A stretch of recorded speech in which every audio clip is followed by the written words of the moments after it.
টাকা এমন একটা জিনিস যেটা পাওয়ার জন্য মানুষ নিজের জীবনটা উজাড় করে দেয়। মানুষ বলে যে টাকায় সবকিছু হয় না, কিন্তু সত্যি তো এটাই যে বর্তমানে টাকা ছাড়া মানুষের কোনো অস্তিত্ব নেই। হাসপাতালের অসুস্থ মানুষটা জীবনে বাঁচা মরার সাথে লড়াই করে চলেছে, কিন্তু ডাক্তারের প্রথম কথা হলো যে আগে টাকা জমা করুন, তারপরে চিকিৎসা হবে।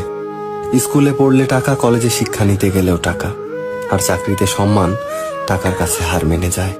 কোথাও গেলে টাকাটাই সবার আগে দরকার হয়। টাকা থাকলে মানুষ মানুষকে মানুষ ভাবে। টাকা ছাড়া মানুষটা যতই সৎ সহজ ভালো মানুষ হোক না কেন, সমাজ সে মানুষটাকে অবহেলা করতে শুরু করে। বাস্তবতা তো এটাই যে টাকা শুধু দরকারই হয় না, আজকাল মানুষের সব থেকে বেশি প্রয়োজনীয় জিনিস হয়ে উঠেছে। টাকা আছে সেই ঠিক, সেই সব থেকে সম্মানী ব্যক্তি এবং সম্মানের যোগ্য। আর যার কাছে টাকা নেই, তার সত্যিগুলোকেও খুব সহজে মিথ্যে বানিয়ে দেওয়া যায়।